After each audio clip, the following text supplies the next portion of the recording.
ko Anaru Williams toku ingoa, I te tao tōku pāpā, he uri tēnei no te tai tokirau. Ara ko te raroa, ko Ngāti Kahu, ko te Aupauri me Ngāpuhi ngā iwi. Engari ko te iwi matua ki au, ko te raroa I te mea I tipua ki au I roto I ahipara.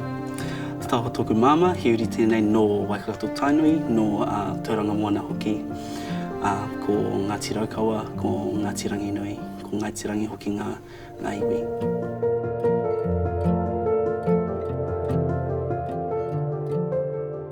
I always had a sort of passion for people. I knew I wanted to work with people in some form, but I didn't know really what that meant. Then going into high school, I sort of got more involved in sciences and academics, and I really liked that sort of aspect of learning. And I thought just what a good thing to combine both of those things was doing medicine. Growing up in Ahipara, where I grew up was on our whānau land, so my great-great-grandmother had split her land up in Ahipara between her children, and so lots of our families grew up all in the same place. Part of that land was also reserved for our marae kurokore down on the foreshore.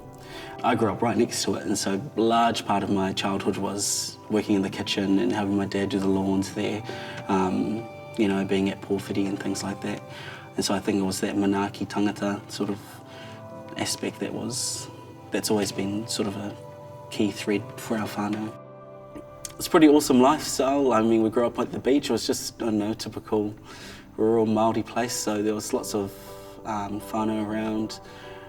Spent lots of time picking pippies, going fishing with my dad. In my last year of high school, I was introduced to Whakapiki Ake, who were introducing high school students into the health sciences, and so that's how I really started getting into it. You know, coming from Kaitaia, I'd never been to a university or anything. Whakapiki Ake, they sort of gave me the opportunity to go and see what it was like, so I had no idea who they were, but they said that we could come down and do a noho and get to really see what the campus is like, talk to some of the students who are here.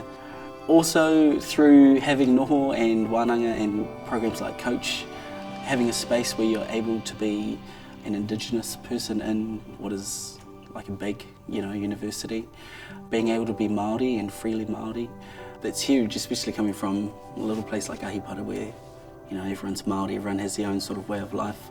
And it's comforting, and it makes you, I think, a bit more able to engage, and you feel safer to engage with other people and be more confident in yourself, I think, yeah.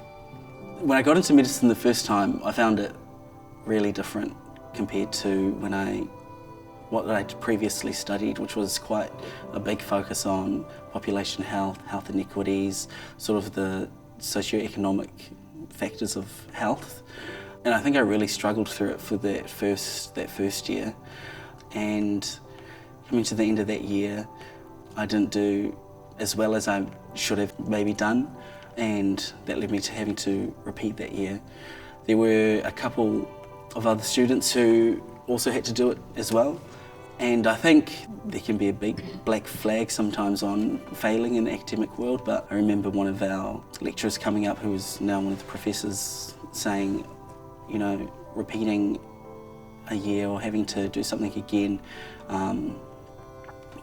is often so much better for you because you learned a lot more and you're a lot more prepared to do so.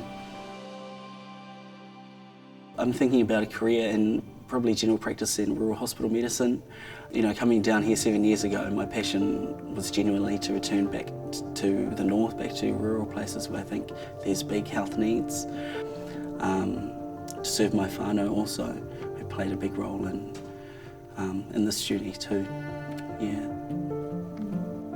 Meeting all of the friends and whānau down here, I think that's probably the biggest highlight, is sort of making a new whānau who are just a part of my life now. So thinking back to that last year of high school, I can still remember the people who I met who are now doctors, who are now in my year, and I think I'm most appreciative of those relationships that were first fostered there.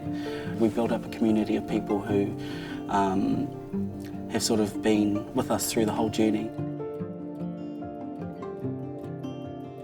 The advice I'd have for rangatahi, within a couple of words, is I think that they need to know that they're needed in their communities and their hapori for their iwi.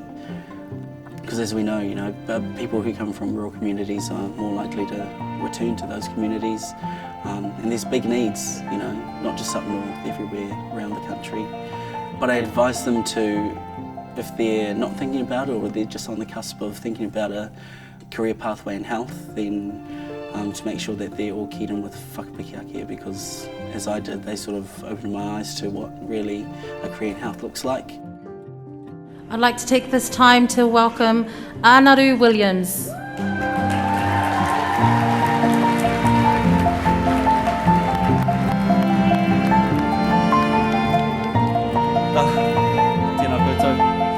Man, what a journey this has been.